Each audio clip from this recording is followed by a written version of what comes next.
Imagine trying to film with this little guy. Hello everyone, welcome to my YouTube channel. I'm Angela and this is Books Are My Heart.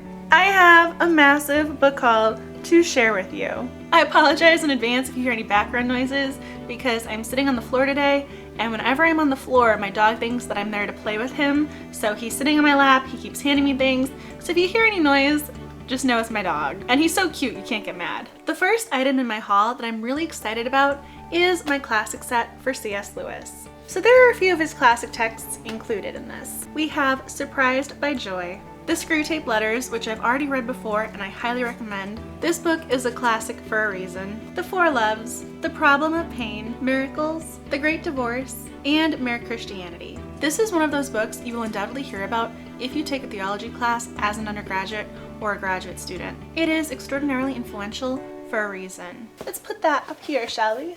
A lot of people know about C.S. Lewis because he wrote the Chronicles of Narnia, but he was also an academic and a philosopher. Lewis approached Christianity with a sort of skepticism, which made his writings unique. If you go back and reread Chronicles of Narnia using Christianity as a lens to view the characters, it will be an entirely different reading experience. In order to complete my C.S. Lewis collection, I had to buy A Grief Observed separately because it was not included in the box set. I recently took a Paradise Lost class, so I've been more inspired to read religious-related texts than I have been in the past. Also inspired by my studies, I bought Falling in Love Again, Romantic Comedy in Contemporary Cinema. I've mentioned this before in my channel, but one of my areas of study is adaptations. So I'm always interested in reading the latest literature or seeing what else is out there. And I was intrigued by this book in particular because it's written with a feminist lens. So this book is supposed to touch on everything from Woody Allen and those nervous 1970s rom-coms to Wedding Crashers. So there's a lot in between that needs to be addressed. So this book was very much in line with things I've read in the past. Isn't the cover for Dreamology just adorable? I love the way these eyelashes are drawn on. This book cover is so simple, yet really clever. For as long as Alice can remember, she has dreamed of Max. Max is the boy of her dreams, and only her dreams. Until the morning she finds him sitting next to her in class, very much alive.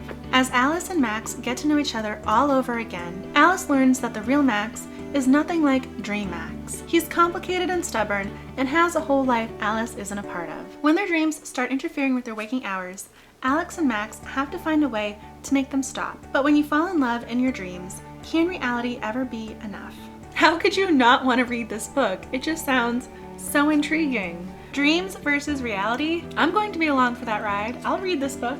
Add that to the growing collection. I purchased this book well in advance of its publication, so as soon as it became available to the public, Amazon sent me my copy. The year is 1928. Kate Moore is looking for a way out of the poverty and violence of her childhood, when a chance encounter on a transatlantic ocean liner brings her face to face with the handsome heir to a Chicago fortune. She thinks she may have found her escape, as long as she can keep her past concealed. After exchanging wedding vows, Kate quickly discovers that something isn't quite right with her husband.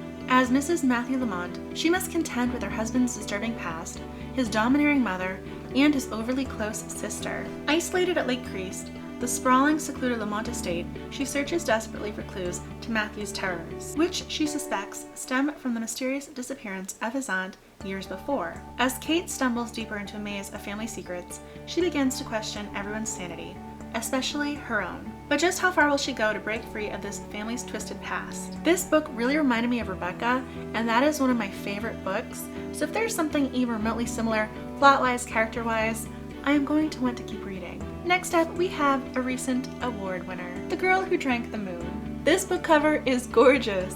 I love the little dragon, and then we have him again on the side. We have the origami birds. This is just stunning. I love it. Every year, the people of the Protectorate leave a baby as an offering to the witch who lives in the forest. They hope this sacrifice will keep her from terrorizing their town. But the witch in the forest, Zan, is kind. She shares her home with the wise swamp monster and a perfectly tiny dragon. Zan rescues the children and delivers them to welcoming families on the other side of the forest, nourishing the babies with starlight on the journey. One year, Zan accidentally feeds a baby moonlight instead of starlight, filling the ordinary child with extraordinary magic. Zan decides she must raise this girl, whom she calls Luna, as her own. As Luna's 13th birthday approaches, her magic begins to emerge with dangerous consequences.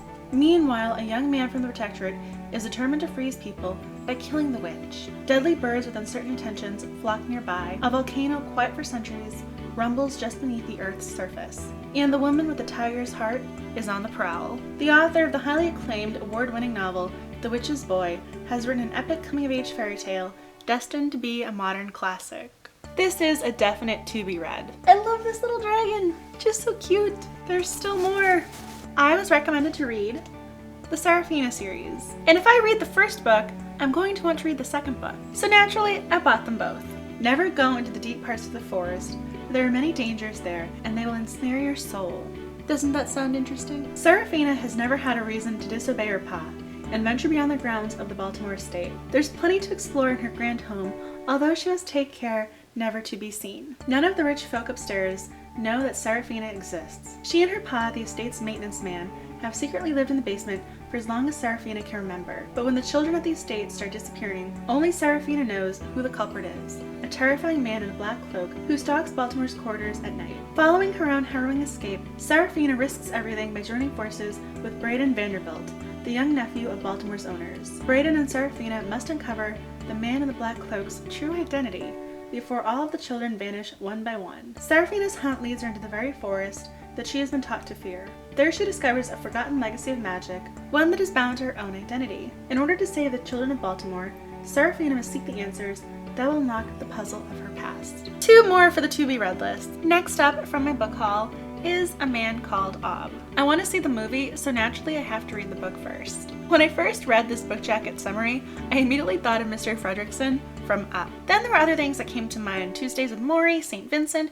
There are just so many other stories that have very similar openings, yet this one truly does seem unique. So I'm very intrigued to find out this particular storyline. Everything You Want Me to Be. I recently watched the first 2 seasons of Broadchurch on Netflix, and I was really invested in the story. I've also watched all of the reruns of Twin Peaks.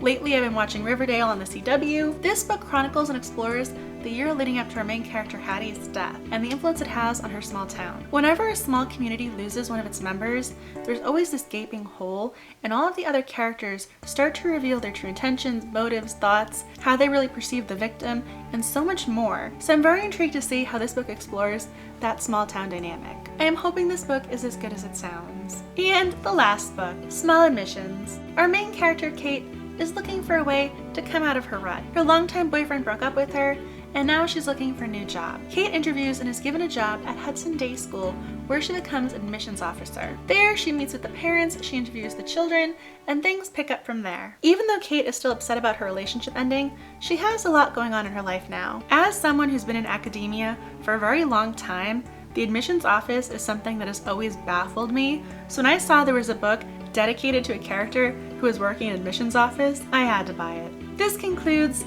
my epic book haul. And if you've already read any of the books I've mentioned, make sure you tell me your thoughts about them down below in the comment section. And please try and keep them spoiler free. If you liked today's video, make sure you give it a thumbs up. And if you're adding any of these books to your to-be-read list, make sure you let me know. Thank you so much for watching, and as always, have a great reading day. And I will see you all with a brand new video very soon.